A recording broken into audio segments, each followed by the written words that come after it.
Hello guys यार, आज मैं जो है आपको कुछ ऐसे तरीके बताने वाला हूँ, टिप्स बताने वाला हूँ जिससे आपके घर में जो है काफ़ी कम बजट में अच्छा घर बना सकते हो और काफ़ी ज़्यादा जो है पैसा सेव कर सकते हो।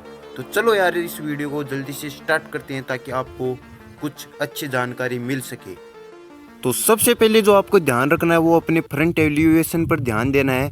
आपको काफ़ी ज़्यादा फ्रंट एलिवेशन नहीं दिखाना है, सिंपल भी होना चाहिए और कम भी नहीं होना चाहिए, ठीक ठाक एलिवेशन कर देना है जिससे आपकी पैसों में काफ़ी बचत हो जाएगी और बहुत ज़्यादा पैसा भी नहीं लगेगा और आपका घर भी जो है काफ़ी ज़्यादा सुंदर दिखेगा।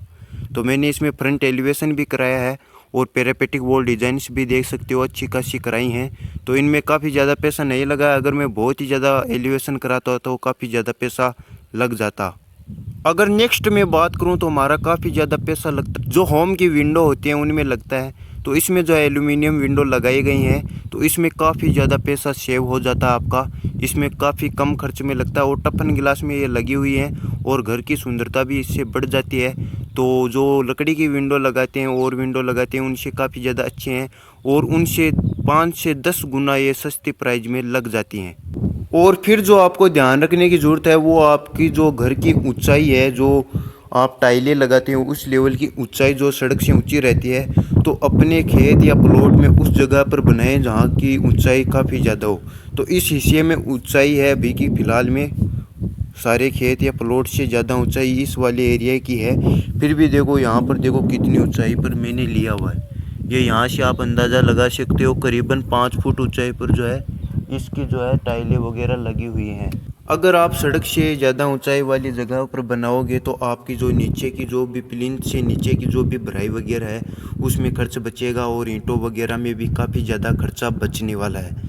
अगर आप खड्डे वाली जगह में बनाओगे तो उसमें ईंट वगैरह भी काफ़ी ज़्यादा लगेंगी और फिर उसकी भराई होगी, उसमें काफ़ी ज़्यादा खर्च बढ़ने वाला है। और अब बात कर लेते हैं टाइलों के बारे में। अगर आप टाइलें कजारिया या बड़ी बड़ी कंपनियों की खरीदते हो तो उसमें काफ़ी ज़्यादा आपका पैसा लग जाएगा और उतना काफ़ी ज़्यादा फ़ायदा भी नहीं मिलेगा। ये लोकल कंपनियों की टाइल हैं, काफ़ी ज़्यादा अच्छे हैं, इनमें उतना बैंड भी नहीं होता है और दिखने में भी बहुत ही ज़्यादा सुंदर हैं और पॉलिश में आती हैं। आप जैसी चाहे वैसी लोकल कंपनियों की भी टाइलें खरीद सकते हो। तो ये सेम ही रहती हैं, थोड़ा बहुत इनमें फ़र्क रहता है, बाकी ज़्यादा फ़र्क इनमें नहीं रहता है और काफ़ी अच्छी टाइल हैं। ये 2x4 की टाइल हैं, काफ़ी अच्छे हैं और इनकी प्राइस में बात करूँ तो 15 से 20 रुपये का अंतर चलता है कंपनी और नॉन कंपनी में। तो ये गुजरात वाली जितनी भी टाइलें होती हैं बहुत ही बढ़िया क्वालिटी की होती हैं, लोकल ब्रांड की होती हैं और अच्छे प्राइस में आपको मिल जाएंगी। और फिर बात आती है किचन के काउंटर की, जिस पर जो ग्रेनाइट की पत्थर लगता है, सिल्ली लगती है। तो ये उतनी ही मंगाएं जितनी आपको आवश्यकता हो, इससे ज़्यादा आप कभी भी ना मंगाएं और जितनी आपकी वेस्टेज होगी उतना ही आपका पैसा बर्बाद होगा। तो इसमें भी काफ़ी ज़्यादा ध्यान रखना है, जब भी ये पत्थर लेने जाओ आपको जितनी ज़रूरत हो उतना ही मंगाना चाहिए। और इसी तरह आती है बजरी और कंकरी में भी आपका काफ़ी ज़्यादा वेस्टेज हो जाएगा अगर आप बेफजूल की चीज़ें मंगाओगे, एक्स्ट्रा मंगा लोगे तो मेरा घर का तो काम कंप्लीट हो गया है, फिर भी ये देखो वेस्टेज ही पड़ा हुआ है यहाँ पे।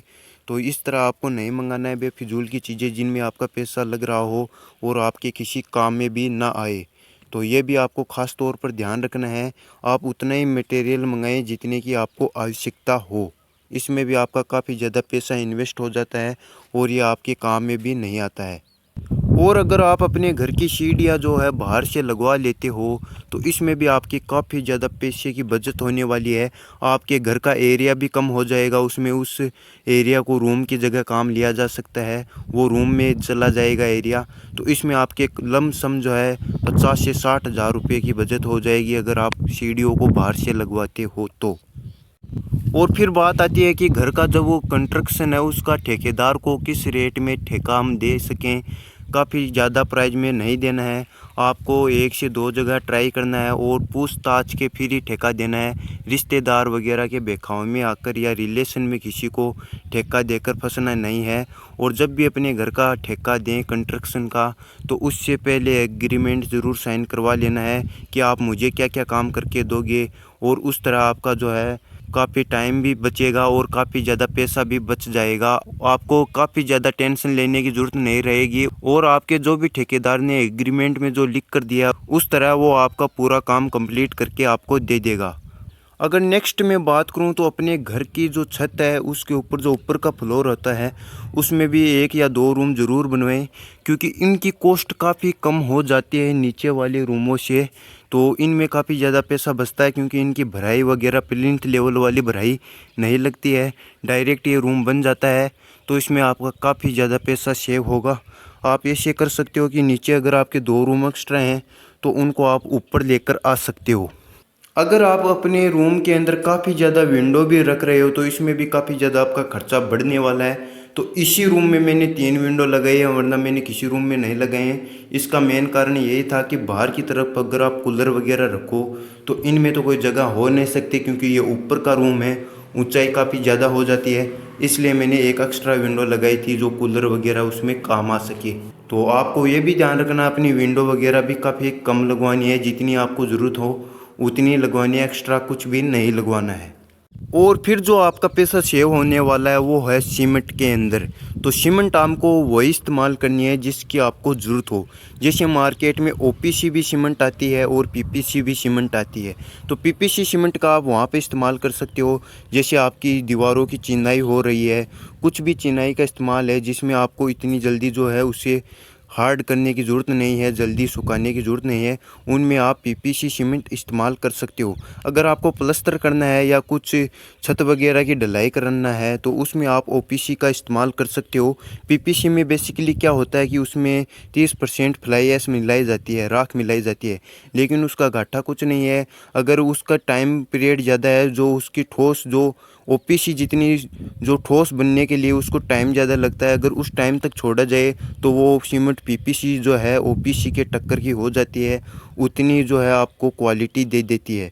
बेसिकली फंडा इतना ही सिंपल है कि ओपीसी जो सीमेंट है वो जल्दी सूख कर तैयार हो जाती है, हार्ड हो जाती है, लेकिन पीपीसी जो सीमेंट है वो कुछ टाइम लेती है। अगर फिर मैं बात करूं कि किस चीज़ में अपने पैसे सेव हो सकते हैं तो वो है बाहर के डोर। अगर आप बाहर के डोर जो सागवान या किसी भी ठोस लकड़ी के बनवा रहे हो जिसमें पैसा काफ़ी ज़्यादा लग रहा है, और अगर आपके डायरेक्ट धूप वगैरह डायरेक्ट पानी और धूप दरवाजे पर जाने वाला है तो आप जा सकते हो ठोस लकड़ी पे। लेकिन अंदर के जितने भी डोर होते हैं उनमें प्लाईवुड डोर पर आप जा सकते हो, जिन्हें फ्लश डोर भी बोला जाता है।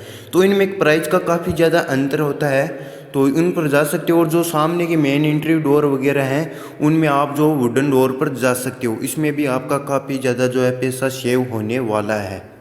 और इसके अलावा यार, आप जब कभी भी कोई मटेरियल खरीदो या कुछ घर से रिलेटेड सामान लेने जाओ तो मार्केट में 1 से 2 जगह पर ट्राई ज़रूर करना है, उसके बाद ही सामान लेकर आना है।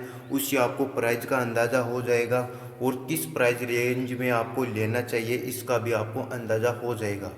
तो बस यार, यही कुछ डिटेल्स थी जो मैंने आपको दी हैं। अगर आपको अच्छी लगी हो तो वीडियो को लाइक कर देना और चैनल को भी सब्सक्राइब कर देना, ताकि ऐसी वीडियोज़ आपको मिलती रहें।